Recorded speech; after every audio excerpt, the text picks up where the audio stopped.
Imagine placing 32 pieces on a board.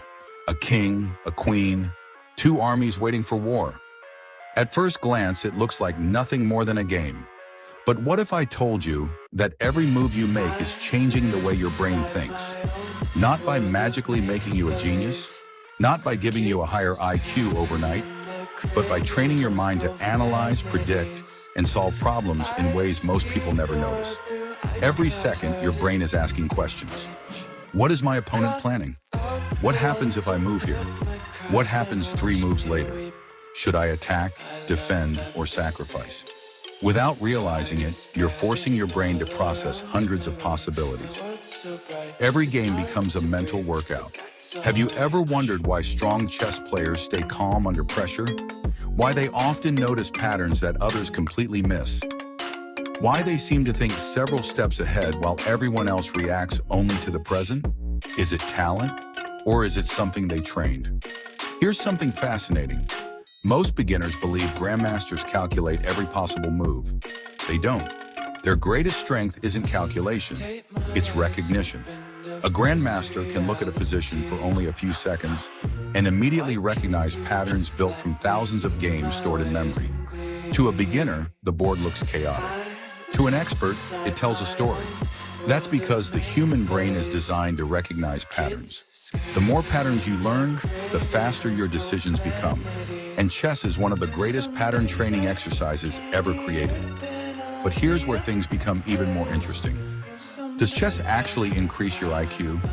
Many people believe it does. The truth is more complex. Research suggests that chess doesn't magically raise everyone's IQ. Instead, it strengthens the mental abilities that make intelligent thinking possible. Attention, memory, planning, patience, decision-making, analytical reasoning. These are the skills your brain practices every single time you sit down to play. And unlike many games, every mistake in chess has a consequence. You learn to think before acting. You learn to question your assumptions. You learn that one careless move can destroy a brilliant position. Perhaps that's why chess has fascinated psychologists, scientists, and world champions for generations. Because the real battle isn't between black and white pieces. The real battle is between impulse and logic, emotion and reason, reaction and calculation. Every move you make reveals how you think, and every game gives you the chance to think a little better than before.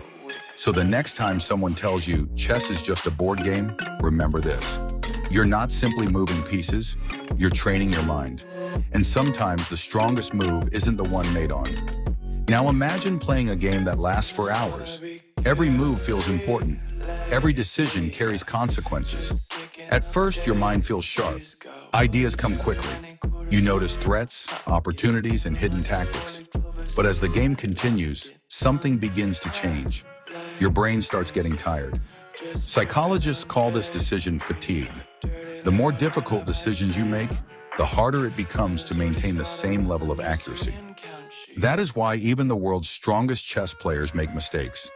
It isn't because they suddenly forget how to play, it's because the human brain has limits. The challenge isn't only finding the best move, it's protecting the quality of your when your mind wants to take shortcuts. This is where discipline defeats talent. A beginner often chooses the first move that looks good. A strong player forces themselves to pause. They ask one more question. What am I missing? That single question has saved countless games, and perhaps it can save countless real-life decisions as well. Our brains love shortcuts. Psychologists call them cognitive biases. These mental shortcuts help us make quick decisions, but they can also lead us in the wrong direction. In chess, one of the most common mistakes is falling in love with your own idea. You become so focused on attacking that you completely ignore your opponent's threats. In life, we do something similar. We defend our opinions even when new evidence proves us wrong. We notice information that agrees with us while ignoring information that doesn't. Chess constantly punishes this kind of thinking. The board doesn't care about your confidence. It doesn't care how clever your plan sounded in your head. Reality is measured by results. One overlooked move can destroy 20 brilliant ones. Over time, this teaches an uncomfortable but valuable lesson. Being confident is not the same as being correct. Another fascinating part of chess is dopamine, often called the brain's reward chemical. Every time you discover a beautiful tactic, solve a difficult puzzle, or win a hard-fought game, your brain rewards you with a feeling of satisfaction. But unlike mindless entertainment, chess delays gratification. The reward comes after effort, concentration, and patience. It trains your brain to enjoy solving problems rather than escaping from them. This is one reason many people become deeply fascinated by chess. Every game is a mystery waiting to be solved. Every position asks a question, and every answer creates another question. The game never truly repeats itself. Even after centuries of study, new ideas continue to appear. Perhaps the most mysterious people in the chess world are grandmasters. To an observer, their moves can seem almost supernatural. They sacrifice queens without hesitation.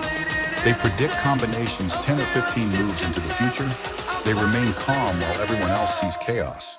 But when scientists studied grandmasters, they discovered something surprising. Their brains are not magical. They don't possess unlimited memory or superhuman intelligence. Instead, they have spent thousands of hours building mental patterns so detailed that many decisions happen almost instantly. What looks like intuition is often experienced moving faster than conscious thought. Their minds recognize familiar structures before they even realize they have seen them. This reveals an important truth about mastery. Excellence is rarely the result of one extraordinary moment. It is usually the result of thousands of ordinary moments repeated with extraordinary consistency. Chess also changes the way you experience failure. In many areas of life, people search for excuses. They blame bad luck, other people, or circumstances beyond their control. On a chessboard, excuses disappear. Every loss becomes a lesson hidden beneath disappointment. Every mistake becomes visible. Instead of asking, "Why did I lose?" experienced players ask, "What can this game teach me?" That mindset slowly escapes the board. You begin approaching school differently. Instead of memorizing answers, you search for understanding. You begin approaching conversations differently. Instead of reacting emotionally, you listen more carefully before responding. You begin approaching challenges differently. Instead of fearing failure, you treat it as information. This is why chess has remained relevant for more than 1,000 years. The pieces have hardly changed. The rules remain almost identical. Yet every generation discovers something new, because the game is ultimately not about kings or queens. It is about the human mind. The greatest victory in chess isn't defeating your opponent. It is becoming more patient than yesterday, more disciplined than yesterday, more curious than yesterday. Because the strongest move you'll ever make isn't on 64 squares. It's the decision to think before you act. And once your mind learns that habit, every challenge in life becomes another